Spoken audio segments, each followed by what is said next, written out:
Sunan Bonang adalah salah satu wali songo yang populer dengan cara berdakwahnya. Sunan Bonang lahir pada tahun 1465 dan wafat di usianya 60 tahun atau tepatnya pada tahun 1525. Ayahnya juga merupakan salah satu wali songo, yakni Sunan Ampel. Sedangkan ibunya adalah putri dari Arya Teja, Bupati Tuban, yakni Nyai Ageng Manila. Sejak kecil, beliau sudah mendapatkan pendidikan nilai-nilai Islam. Kecerdasan dan keuletannya dalam menuntut ilmu menjadikannya orang yang menguasai banyak hal, mulai dari ilmu fikih, usluhuddin, tasawuf, seni, sastra, arsitektur, hingga bela diri seperti pencak silat. Sunan Bonang sebenarnya bukan merupakan nama asli. Nama asli beliau adalah Raden Maulana Ma'dum Ibrahim. Penamaan Sunan Bonang ternyata ada asal-usulnya. Raden Maulana Ma'dum Ibrahim yang suka berdakwah dengan menyisipkan unsur seni di dalamnya, ternyata menciptakan sebuah alat musik tradisional yang berbentuk mirip dengan gong. Hanya saja ukurannya kecil karena hanya seukuran piring saja. Alat musik tersebut kemudian dinamakan dengan nama alat musik Bonang. Sekarang masyarakat lebih suka menyebutnya dengan nama gamelan Jawa. Awalnya alat ini memiliki 6 buah gong kecil yang diletakkan di atas bingkai kayu. Tapi sekarang jumlahnya bisa lebih dari 6 karena ada yang mencapai belasan. Dari sinilah beliau mendapatkan nama julukan sebagai Sunan Bonang. Sunan Bonang berdakwah dengan menggunakan musik yang dialunkan lewat gamelan buatannya. Hal ini bukan tanpa alasan. Beliau memilih untuk berdakwah dengan musik supaya mudah diterima oleh masyarakat Jawa pada masa itu tanpa adanya paksaan. Perjalanan berdakwah beliau dimulai dari kota Kediri, Jawa Timur. Saat itu beliau mendirikan sebuah langgar atau musola yang berlokasi di pinggir Sungai Brantas, tepatnya di desa Singkawa. Setelah berdakwah di sana, Sunan Bonang lalu melanjutkan dakwahnya ke Demak, Jawa Tengah. Saat di Demak, beliau tinggal di desa Bonang. Konon, beliau juga mendapat julukan sebagai Sunan Bonang karena lama bermukim di desa ini. Untuk berdakwah di Pulau Jawa tentunya tidaklah mudah, karena pada masa itu masyarakat Jawa punya adat istiadat yang sangat kental dan kebanyakan masih memegang teguh unsur kejawen. Tapi Sunan Bonang tidak mudah menyerah.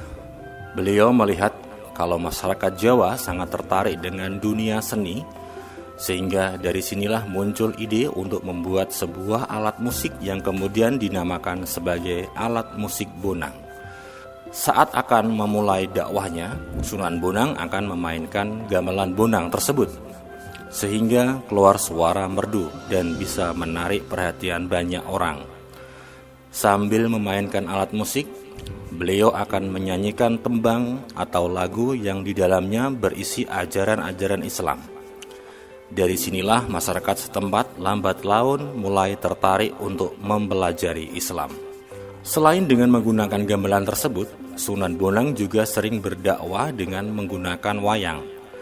Tentu saja di pertunjukan wayangnya tersebut akan disisipkan cerita dan ajaran Islami di dalamnya. Sunan Bonang ternyata diduga masih satu kerabat atau memiliki satu garis keturunan yang sama dengan Nabi Muhammad SAW. Hal ini bisa kita ketahui dari silsilah yang menghubungkan garis keturunan Sunan Bonang dengan Nabi Muhammad SAW. Jadi, Sunan Ampel yang merupakan ayah dari Sunan Bonang adalah anak dari Ibrahim As-Samarkandi. Jika ditarik garis keturunannya, maka kita akan menjumpai Husain bin Ali bin Abi Thalib. Ali bin Abi Thalib sendiri merupakan khalifah keempat sekaligus sepupu Nabi Muhammad SAW dan suami dari salah satu putri bungsu Nabi Muhammad SAW, yakni Fatimah Az-Zahra. Saat mendengar lagu berjudul Tombo Ati, Pasti yang terbayang oleh kita adalah lagu yang dinyanyikan oleh Opik. Meski dinyanyikan oleh Opik, tapi sebenarnya lagu Tombo Ati diciptakan oleh Sunan Bonang. Tombo Ati adalah salah satu lagu tradisional Jawa yang ditulis sendiri oleh Sunan Bonang. Beliau menciptakan lagu ini adalah untuk berdakwah. Oleh karena itu, di dalam liriknya terdapat banyak ajaran Islam yang diajarkannya. Mulai dari ajaran melakukan sholat tahajud, membaca Al-Quran, berpuasa, hingga berzikir di malam hari untuk menenangkan hati dan pikiran. Lagu Tombo Ati yang dinyanyikan oleh Opik memang sudah dimodifikasi. Selain gamelan Bonang dan lagu Tombo Ati, Sunan Bonang ternyata juga memiliki sebuah karya sastra yang berjudul Suluk Ujil.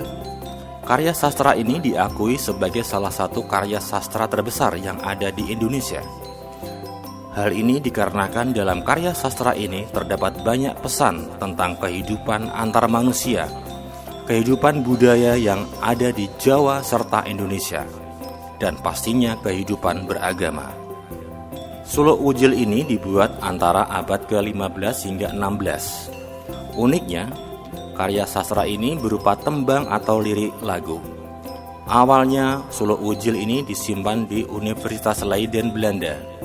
Tapi setelah Indonesia merdeka, naskahnya dipindahkan ke Museum Nasional yang kini bernama Perpustakaan Nasional Jakarta. Itulah sejarah singkat mengenai Sunan Bonang yang berdakwah dengan gamelan. Semoga informasi ini menambah pengetahuan kita semuanya.